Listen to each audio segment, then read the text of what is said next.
वैद्य सुश्रुत दिलीप गाडगीळ अष्टांग हृदय शारीर स्थानातील गर्भावक्रांती शारीर हा अध्याय आपण आता ऐकूयात. अष्टांग हृदये शारीरस्थानम् प्रथमोऽध्यायः. अथातो गर्भावक्रान्तिशारीरं व्याख्यास्यामः इति हस्माहुरात्रेयादयो महर्षयः.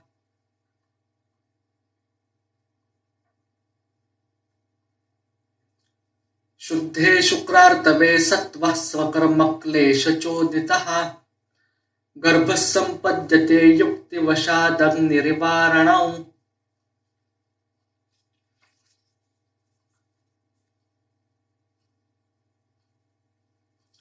बीजात्मकैर्महाभूतैः सूक्ष्मः सत्त्वानुगैश्च सह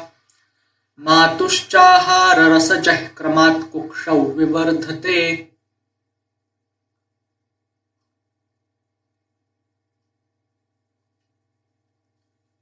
तेजो यथार्करश्मीनां स्फटिकेन तिरस्कृतं नेन्धनं दृश्यते गच्छत् सत्त्वो गर्भाशयं तथा.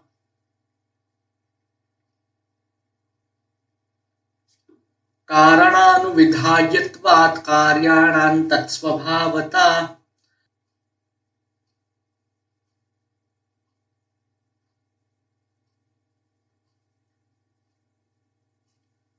अत एव च शुक्रस्य बाहुल्याज्जायते पुमान् रक्तस्य स्त्रीतयोः साम्ये क्लीबः शुक्रार्तवे पुनः.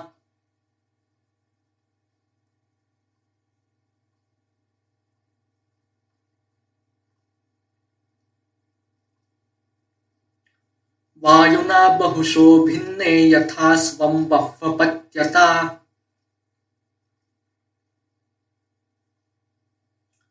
वियोनिविकृताकारा जायन्ते विकृतैर्मलैः. मासि मासि रजस्त्रीणां रसजं स्रवति त्र्यहं वत्सराद्वादशादूर्ध्वं याति पञ्चाशतः क्षयम्.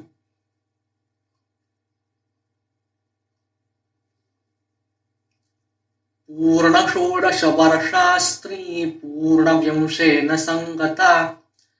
शुद्धे गर्भाशये मार्गे रक्ते शुक्रे नीले हृदि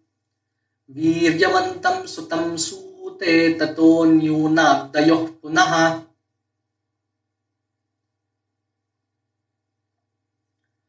रोग्यल्पायुरधन्यो वा गर्भो भवति नैव वा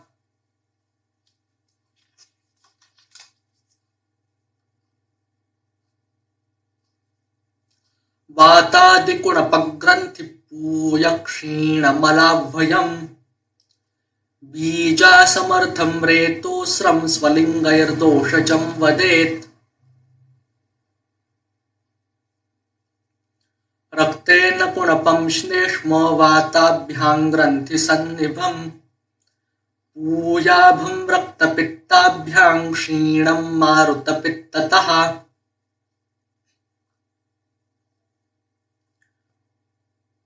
कृच्छ्राण्येतान्यसाध्यन्तु त्रिदोषं मूत्रविट्प्रभम्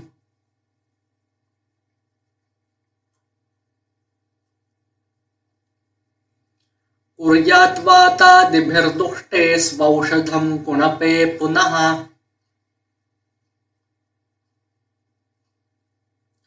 धातकी पुष्पखदिरदाडिमार्जुनसाधितम् पाययेत् सर्पिरथवा विपक्वमसनादिभिः.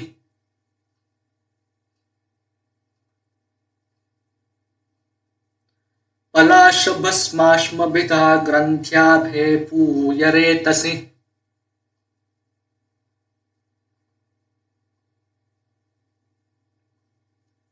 परूषकवटादिभ्यां क्षीणे शुक्रकरी क्रिया.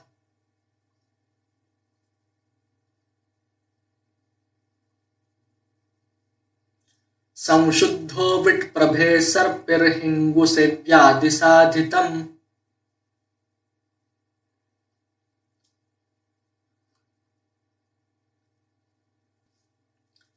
पिबेद्ग्रन्थ्यार्तवे पाठाव्योषवृक्षकजैजलम्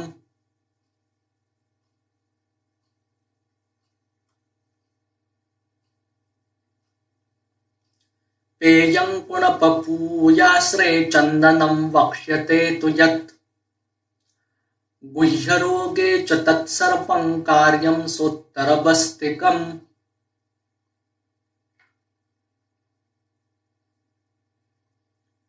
शुक्रं शुक्लं गुरुस्निग्धं मधुरं बहलं बहु घृतमाक्षिकतैलाभं सद्गर्भायार्तवं पुनः लाक्षारसशशास्राभन्धौ तं यच्च विरज्यते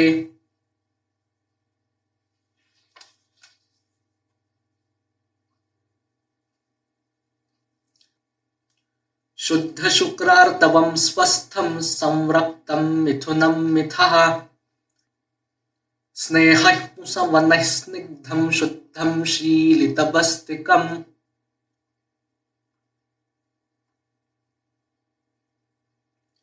नरं विशेषात् क्षीराज्यैर्मधुरौषधसंस्कृतैः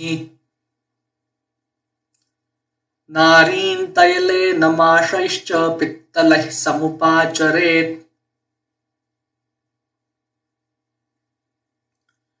क्षामप्रसन्नवदनां स्फुरच्छ्रोणिपयोधराम्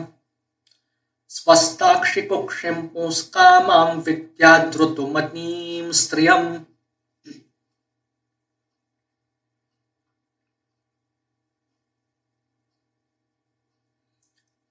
पद्मं सङ्कोचमायाति दिनेऽतीते यथा तथा ऋतावतीते योनिः सा शुक्रन्नातः प्रतीच्छति मासेनोपचितं रक्तं धमनीभ्यां ऋतौ पुनः ईषत्कृष्णं विगन्धै च वायुर्योनिमुखान्नुदेत्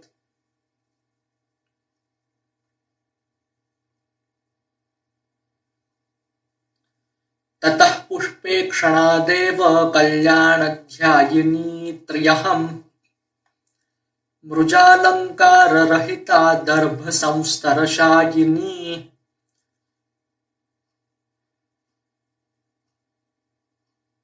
क्षैरेयं यावकं स्तोकं कोष्ठशोधनकर्षणम्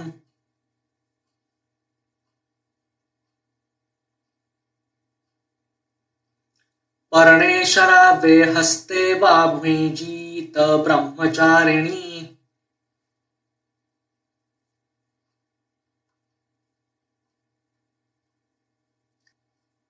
चतुर्थेऽह्नि ततः स्नाता शुक्लमाल्याम्बरा शुचिः इच्छन्ती भर्तृसदृशं पुत्रं पश्येत् पुरः पतिम्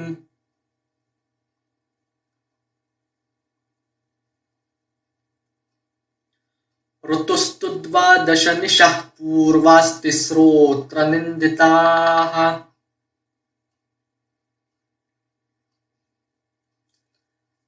एकादशी च युग्मासु स्यात्पुत्रोऽन्यासु कन्यका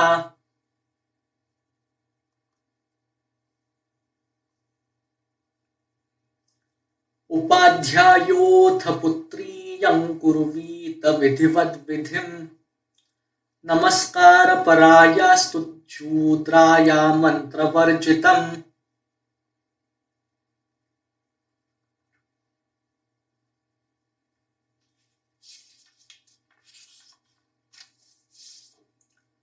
अवन्ध्य एवं संयोगः स्यादपत्यै च कामतः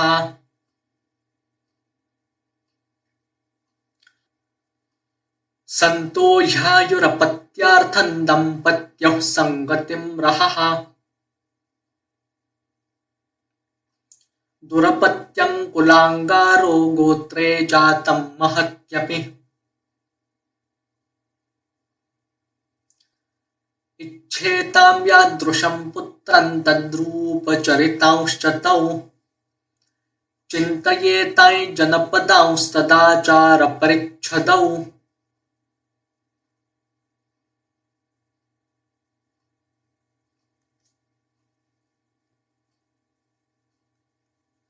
कर्मान्ते च पुमान् सर्पिः क्षीरशाल्योदनाशितः प्राग्दक्षिणेन पादेन शय्यां मौहूर्तिकाज्ञया आरोहेत् स्त्री तु वामेन तस्य दक्षिणपार्श्वतः तैलमाशोत्तराहारा तत्र मन्त्रं प्रयोजयेत्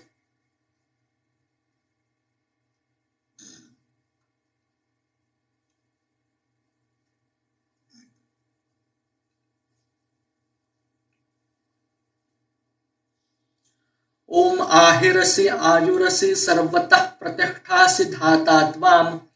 दधातु विधाता त्वां दधातु ब्रह्मवर्चसा भवेति ब्रह्मा बृहस्पतिर्विष्णुः सोमः सूर्यस्तथाश्विनौ भगोऽथ मित्रावरुणौ वीरं ददतु मे सुतम् सान्त्वयित्वा ततोऽन्योन्यं संविशेतां मुदान्वितौ उत्तानातन्मनायोषित्तिष्ठेदङ्गैः सुसंस्थितैः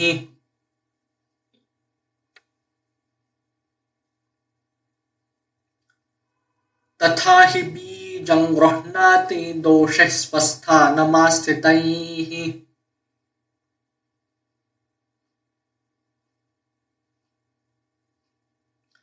लिङ्गं तु सद्यो गर्भाया योन्या बीजस्य संग्रहः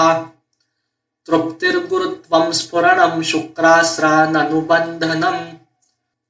हृदयस्पन्दनं तन्त्रा त्रुड्ग्लानिर्लोमहर्षणम्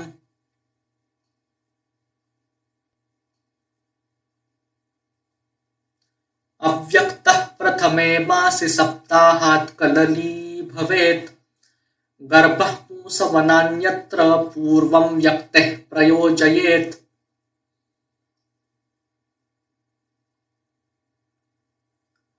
बली पुरुषकारो हि दैवमप्यतिवर्तते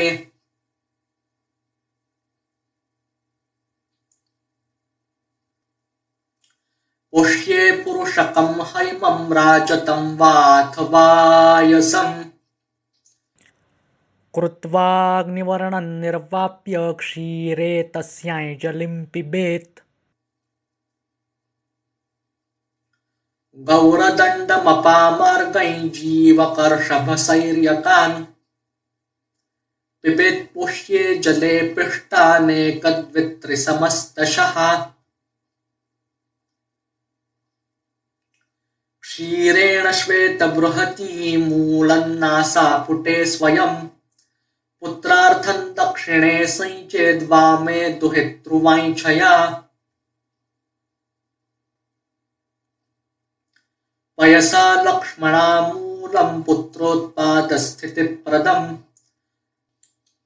नासयास्येन वापीतं वटशृङ्गाष्टकं तथा ओषधीर्जीवनीयाश्च बाह्यान्तरुपयोजयेत्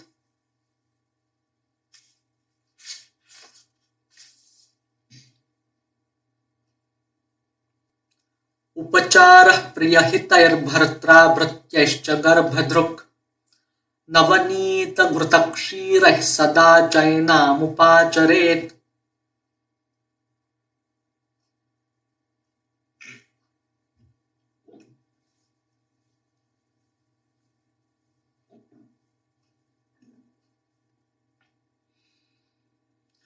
अतिव्यवायमायासंभारं प्रावरणं गुरु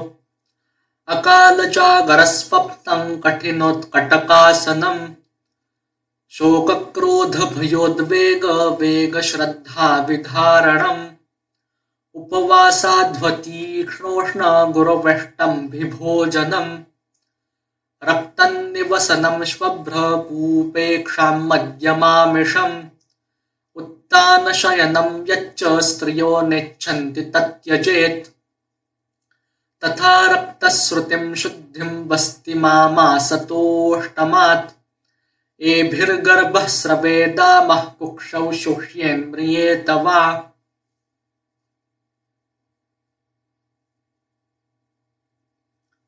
वातलैश्च भवेद्गर्भः कुब्जान्धजडवामनः पित्तलैः खलतिः पिङ्गः श्वित्री पाण्डुः कफात्मभिः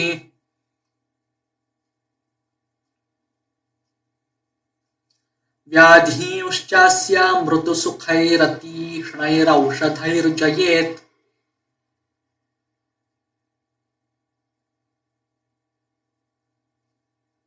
द्वितीये मासि कललाद्घनः पेश्यथवार्बुदम् पुंस्त्रीक्लीबः क्रमात्तेभ्यः तत्र व्यक्तस्य लक्षणम् क्षामता गरिमा कुक्षेर्मूर्च्छाच्छर्दिररोचकः जृम्भाप्रसेकः सदनं रोमराज्यः प्रकाशनम् अम्लेष्टता स्तनौ पीनौ सस्तन्यौ कृष्णचूचुकौ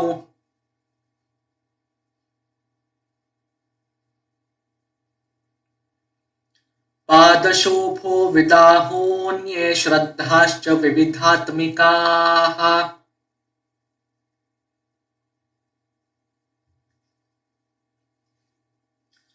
मातृजं ह्यस्य हृदयं मातुश्च हृदयेन तत्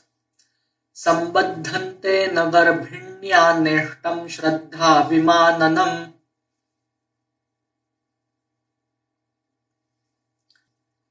देयमप्यहितं तस्यै हितोपहितमल्पकम्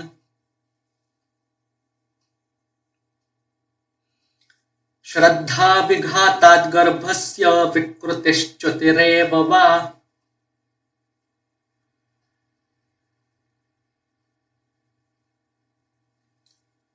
व्यक्ती भवति मासेस्य तृतीये गात्रपञ्चकम् मूर्धा द्वे सक्थिनी बाहू सर्वसूक्ष्माङ्गजन्म च सममेव हि मूर्धाद्यैर्ज्ञानै च सुखदुःखयोः गर्भस्य नाभौ मातुश्च हृदि नाडी निबध्यते यया स पुष्टिमाप्नोति केदार इव कुल्यया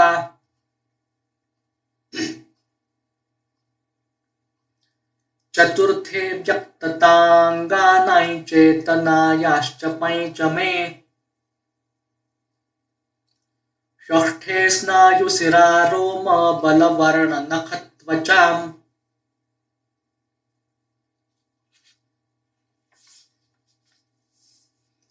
सर्वैः सर्वाङ्गसम्पूर्णो भावैः पुष्यति सप्तमे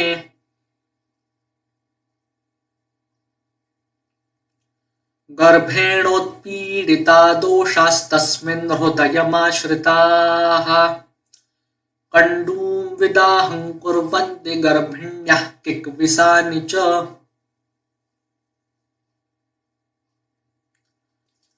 नवनीतं हितं तत्र कोलाम्बुमधुरौषधैः सिद्धमल्पपटुस्नेहं लघुस्वादु च भोजनम् चन्दनोशीरकल्केन लिम्पे दूरुस्तनोदरम् श्रेष्ठया वैणहरिणा शशशोणितयुक्तया अश्वग्धपत्रसिद्धेन तैलेनाभ्यज्यमर्दयेत् पटोलनिम्बमयिष्ठा सुरसः सेचयेत् पुनः दार्वी मधुकतो येन मृजां च परिशीलयेत्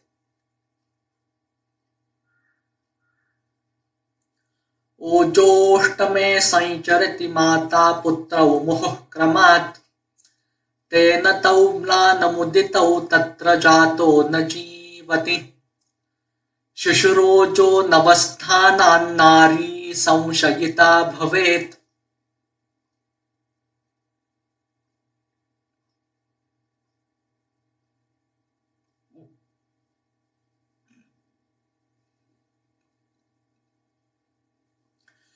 क्षीरपेया च पेयात्र सघृतान् वासनं घृतम् मधुरैः साधितं शुद्ध्यै पुराणशकृतस्तथा शुष्कमूलककोलाम्लकषायेण प्रशस्यते शताब्भाकल्कितो बस्तिः सतैलघृतसैन्धवः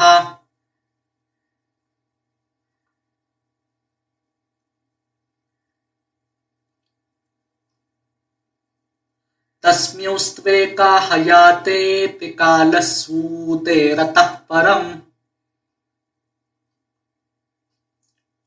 वर्षाद्विकारकारी स्यात् कुक्षौ वातेन धारितः शस्तश्च नवमे मासि स्निग्धो मांसरसौदनः बहुस्नेहाय वागूर्वा पूर्वोक्तञ् चानुवासनम्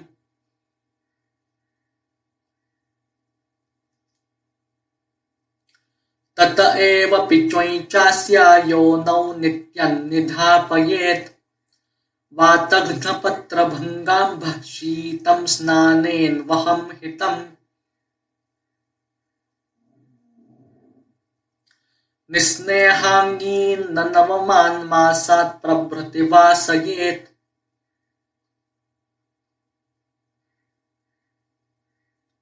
प्राग्दक्षिणस्तनस्तन्या पूर्वं तत्पार्श्वचेष्टिनी पुन्नामदौर्हृदप्रश्नरता पुंस्वप्रदर्शिनी उन्नते दक्षिणे कुक्षौ गर्भे च परिमण्डले पुत्रं सूतेन्यथा कन्यां याचेच्छति नृसङ्गतिम् नृत्यवादित्रगान्धर्व गन्धमाल्यप्रिया च या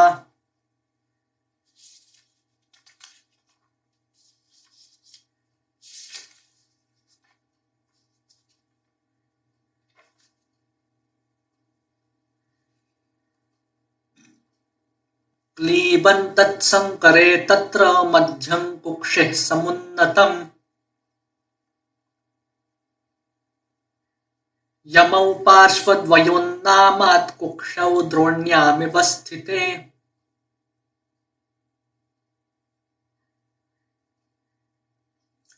प्राक्चैव नवमान्मासात् सा सूतिगृहमाश्रयेत् देशे प्रशस्ते सम्भारः सम्पन्नं साधके हनि तत्रोदीक्षेत सा सूतिं सूतिका परिवारिता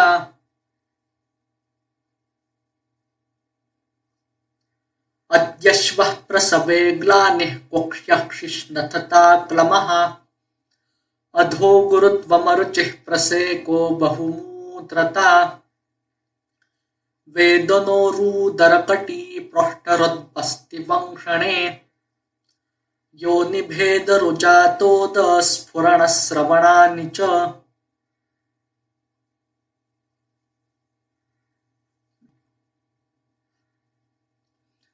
आवीनामनुजन्मातस्ततो गर्भोदकश्रुतिः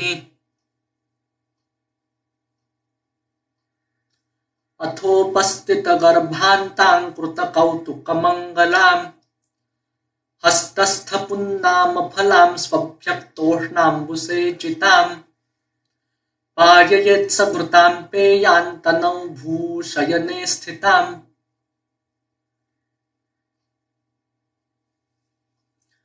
आभुग्नशक्तिमुत्तानामभ्यक्ताङ्गीं पुनः पुनः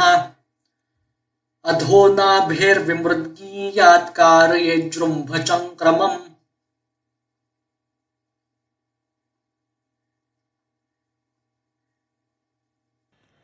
गर्भः प्रयात्यवागेवन्तल्लिङ्गं हृद्विमोक्षतः आविश्य जठरं गर्भो बस्तेरुपरि तिष्ठति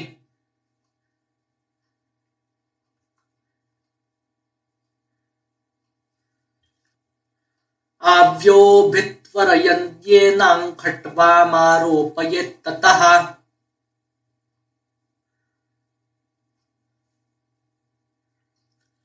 अथ सम्पीडिते गर्भे योनिमस्याः प्रसारयेत्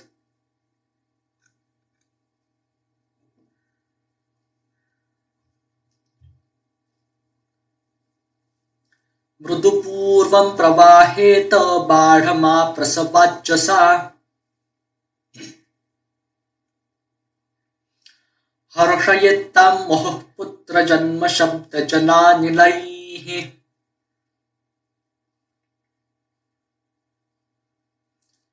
प्रत्यायान्ति तथा प्राणाः सूतिक्लेशावसादिताः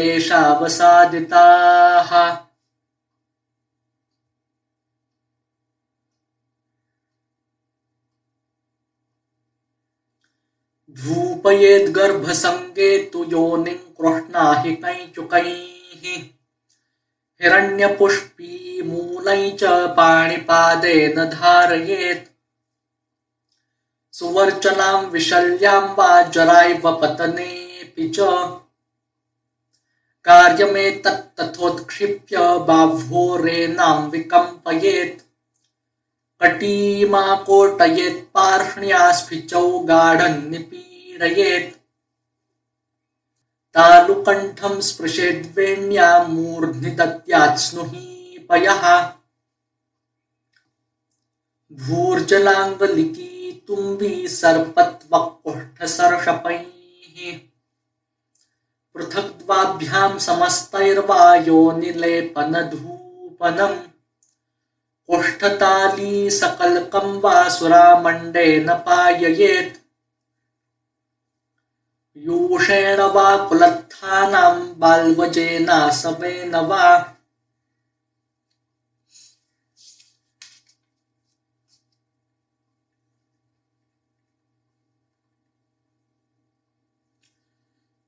शताभ्यासर्षपाजाजी शिग्रुतीक्ष्णकचित्रकैः सहिङ्गुकुष्ठमदनैर्मूत्रे क्षीरे च सार्षपम् तैलं सिद्धं हितं पायौ योन्यां वाप्यनुवासनम् शतपुष्पावचाकुष्ठकणासर्षपकल्कितः निरूहः पातयत्याशु सस्नेहलवणोपराम् तत्संगे ह्यनिलो हेतुः सा निर्यात्याशु तज्जयात्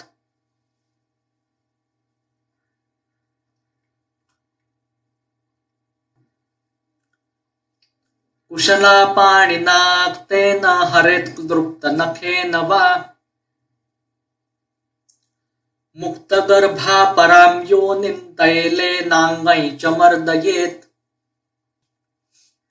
मक्कलाख्ये शिरोबस्ति कोष्ठशूले तु पाययेत् सुचूर्णितं यवक्षारं घृतेनोष्णजलेन वा धान्याम्बुवा गुणव्योष त्रिजातकरजोन्वितम् अथ बालोपचारेण बालं योषिदुपाचरेत् सूतिकाक्षुद्वती तैलाद्घृताद्वा महतीं पिबेत्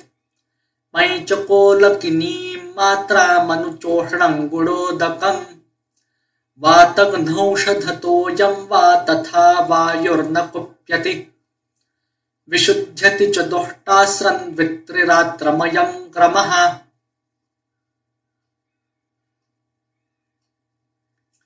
स्नेहायोग्या तु निस्नेहममुमेव विधिं भजेत् पीतवत्याश्च जठरं यमकाक्तं विवेष्टयेत् जीर्णे स्नाता पिबेत्पेयां पूर्वोक्तौषधसाधितां त्र्यहादूर्ध्वं विदार्यादिवर्गक्वाथेन साधिता हिताय वा गुः स्नेहाढ्या सात्म्यतः पयसाथवा सप्तरात्रात् परं चास्यै क्रमशो बृंहणं हितम्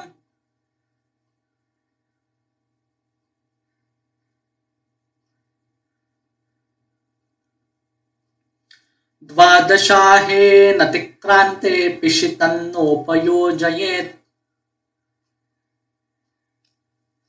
यत्नेनोपचरेत् सूतान् दुस्साध्यो हि तदा मयः गर्भवृद्धिप्रसवरुक्लेदास्रश्रुतिपीडनैः